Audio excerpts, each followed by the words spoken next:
அம்மா லகான் 10 இருக்குது.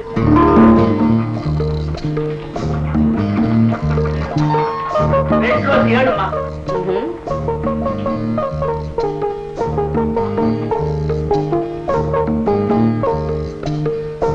அம்மா வெளியே உள்ளது இங்க உள்ளது சேர்த்து நாட்டுக்கோழி 40. லகான் 10, ரெட் ரோஸ் 7, நாட்டுக்கோழி 40, மொத்தம் 57. இது பாரு முத்தையா, ஒவ்வொரு நாள் சரக்கு விக்கிறதுக்கு முன்னாலையும் வித்ததுக்கு அப்புறமும் ஒழுங்கா கணக்கு பண்ணணும். நான் கணக்கு பண்ணிக்கிட்டு தாமா இருக்கிறேன். உங்களுக்கு தான் அது புரியவே மாட்டேங்குது. என்ன புரியல? கணக்கு பண்றது நீ ஒழுங்கா கணக்கு பண்ணா எனக்கு புரியாம போயிடுமா? சரி, இனிமே நான் ஒழுங்கா கணக்கு பண்றேன். இப்படித்தான் பர்மாவில நான் அப்ப ரொம்ப சின்ன பிள்ளை. அது 1942. சின்ன பிள்ளை தான் இருப்பீங்க.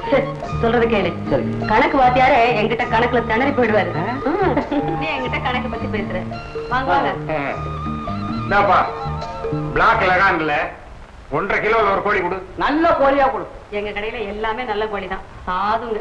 ஆமா ஐயா, நாங்களே வெட்டி நிறுத்து கொடுத்தா கூட ஏன்னு கேட்கறது. கோழி பேசுமா? ஏன் பேசாதா? சினிமாவில ஆடு பாம்பெல்லாம் பேசும்போது எங்க கடையில கோழி பேசாதா? பாரு பேசுது. பேசும் பேசும். இவங்களே இவ்வளவு பேசும்போது கோழியா பேசாது. பொட்ட கோழி தானே பேசும் பேசும். என்ன பொட்ட கோழி தானே எங்கிட்ட நேற்ற கைய? இல்லம்மா, சேவலா இருந்தா கூவும், பொட்ட கோழி பேசும். ஆமா, நீ கோழி வாங்க வந்தியா இல்ல கோழி பேசு? என்னயா பேந்த பேந்த முழிக்கிற?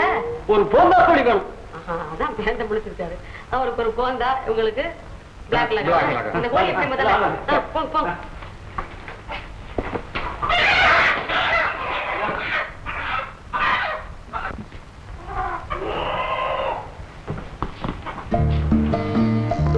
நல்லா வியாபாரம் ஆகுது, பணமா கொட்டுது.